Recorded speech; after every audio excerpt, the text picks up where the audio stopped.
बिस्मिल्लाहिर्रहमानिर्रहीम। तमाम देखने और सुनने वालों को अस्सलाम वालेकुम। आज मैं बात करूंगा कि अगर किसी ने सफेद मोतिया का ऑपरेशन कराया और ऑपरेशन के बाद वो अपने लेंस से सेटिस्फाई नहीं है, यानी दोबारा धुंधलापन आना शुरू हो गया है, नजर खराब हो रही है या फिर फोकसिंग में मसला होता है। इसके अलावा ये कि अगर पेशेंट अपने लेंस की क्वालिटी से या ब्रांड से सेटिस्फाई नहीं है और वो एक अच्छा लेंस डलवाना चाहता है या लेंस की टाइप चेंज कराना चाहता है। फिर इसके अलावा अगर किसी के लेंस का जो उसे एक्चुअल नंबर चाहिए था, यानी जो नंबर पेशेंट को रिक्वायर था, वो नंबर उसे नहीं लगा, या तो उससे कम नंबर का लेंस डाल दिया या फिर उससे ज्यादा नंबर का डाल दिया।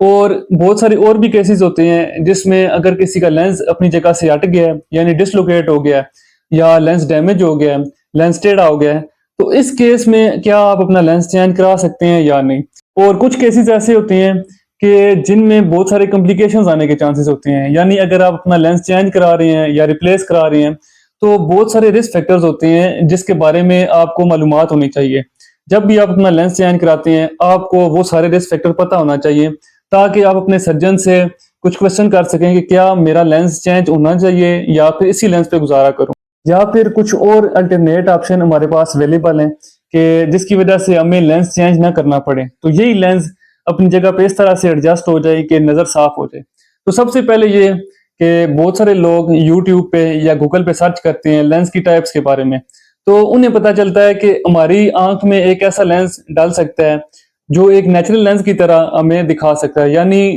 दूर की नजर भी ठीक कर देता है, नजदीक की भी और दरमियान के फासले की भी। वो लेंस है मल्टीफोकल। तो बहुत सारे लोग वो लेंस अगर डलवा लेते हैं अपनी मर्जी से, तो उसमें बहुत सारी कॉम्प्लिकेशंस आ सकती हैं, यानी एस्टिनोपिक सिम्टम्स इंड्यूस हो सकते हैं, आंख में दर्द हो रहा है या सर में दर्द हो रहा है, आंख से पानी आना शुरू हो जाता है, या पेशेंट को ब्लर नजर आता है। क्योंकि जो हमारा नेचुरल लेंस है वो दोनों तरफ से इस तरह से सिलरी मसल या जूनिलर फाइबर होते हैं आंख में, उन्होंने पकड़ा होता है,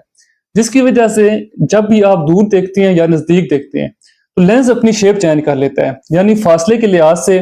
लेंस अपनी शेप चेंज कर लेता है या फोकसिंग चेंज कर लेता है। लेकिन जो मल्टीफोकल लेंस है, जो भी आर्टिफिशियल लेंस है, वो इस हिसाब से अपनी शेप चेंज नहीं कर सकता,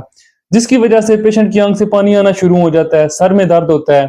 या फिर उसे धुंधला नजर आता है। तो इसकी वजह से जो लोग मल्टीफोकल डलवा लेते हैं तो वो अपना लेंस चेंज कराना चाहते हैं, तो लेंस उनका चेंज हो सकता है। या फिर अगर किसी के लेंस का नंबर कम डाल गया या ज्यादा है, या किसी के लेंस की क्वालिटी सही नहीं है, या कोई भी मसला है जिसकी वजह से पेशेंट अपने लेंस से सेटिस्फाई नहीं है, तो वो अपना लेंस चेंज करा सकता है। अब कौन सी बातों का आपने ध्यान रखना है, सबसे पहले ये कि जब भी लेंस चेंज कराएं तो एक अच्छा सर्जन आपने ढूंढना है जो एक्सपर्ट हो इस चीज में, क्योंकि इसकी वजह से बहुत सारे रिस्क फैक्टर्स होती हैं। मैंने आपको बताया कि बहुत सारी कॉम्प्लिकेशंस आ सकती हैं। सबसे पहली कॉम्प्लिकेशंस है कि जब भी लेंस निकालने की कोशिश करते हैं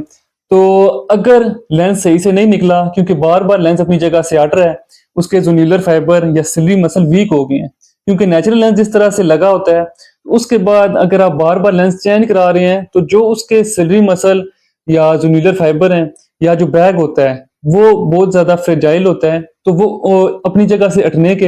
या फिर वो उसके डिटैच होने के बहुत ज्यादा चांसेस होते हैं। क्योंकि जब भी लेंस चेंज करते हैं तो जो नेचुरल लेंस था जो अपनी जगह पे सही मजबूती से लगा हुआ था,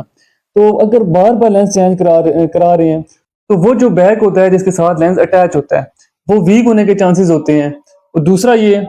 कि लेंस की वजह से बहुत सारी कॉम्प्लिकेशंस आ सकती हैं, यानी अगर इंस्ट्रूमेंट की वजह से कोई ट्रोमा या इन्फेक्शन हो गया, यानी अगर मिसाल लेके एंडोथेल्माइटिस हो जाता है तो उसकी वजह से प्रोलॉन्ग्ड इन्फ्लेमेशन या इन्फेक्शन हो सकता है, यानी आपकी नजर भी जा सकती है, नजर धुंधली भी हो सकती है। फिर इसकी वजह से और कॉम्प्लिकेशन इस तरह की आ सकती हैं कि कॉर्निया डैमेज हो सकता है, यानी जो आंख की पुतली है जिसमें ज्यादातर नजर होती है वो डैमेज हो सकती है। और इसके अलावा अगर किसी का ये रेटिना पे इफेक्ट पड़ता है, यानी आंख का पर्दा भी अपनी जगह से हट सकता है या उखड़ सकता है। तो ये बहुत सारी कॉम्प्लिकेशंस होती हैं जो आपको अपने जहन में रखनी चाहिए जब भी आप लेंस चेंज कराते हैं। तो ये सारी कॉम्प्लिकेशंस आ सकती हैं। और इसके अलावा आपने बहुत ज्यादा इस चीज का ध्यान रखना है कि एक्सपर्ट सर्जन हो जो लेंस चेंज करता रहता हो, जिसने पहले भी कुछ इस तरह के केसेस डील किए हो, क्योंकि जब भी लेंस चेंज होता है तो उसकी वजह से आपकी नजर पे बहुत सारा इफेक्ट पड़ता है। और इसके अलावा अगर किसी का लेंस डिसलोकेट हो जाता है या टेढ़ा हो जाता है तो वही लेंस ठीक हो सकता है, यानी टेढ़ापन उसका खत्म कर सकते हैं और लेंस अपनी जगह भी दोबारा वापस ला सकते हैं। या फिर अगर किसी के लेंस का नंबर कम या ज्यादा है तो उस केस में वो ग्लासेस भी यूज कर सकता है, यानी अल्टरनेट ऑप्शन उसके पास अवेलेबल है। फिर इसके अलावा अगर किसी के लेंस में धुंधलाहट आ गई है तो वो भी ठीक हो सकती है। उसके लिए एक लेजर प्रोसीजर करते हैं जिसे यैग लेजर कहते हैं, तो उससे लेंस की धुंधलाहट भी खत्म हो सकती है। फिर अगर आपका इसके बारे में कोई भी सवाल है या लेजर का जो प्रोसीजर है वो उसके बारे में आप सारा समझना चाहते हैं या लेंस की टाइप्स के बारे में डिटेल से समझना चाहते हैं, तो वो भी मैंने वीडियो अपलोड की हुई है। आप मेरे यूट्यूब चैनल पे उसके बारे में भी वीडियो देख सकते हैं। तो आज की वीडियो इसी से रिलेटेड थी। उम्मीद है आपको वीडियो पसंद आई होगी। अगर वीडियो पसंद आई है तो मेरे यूट्यूब चैनल को सब्सक्राइब करें, लाइक करें और दोस्तों के साथ शेयर करें। तो मिलते हैं नेक्स्ट वीडियो में, तब तक के लिए अल्लाह हाफिज।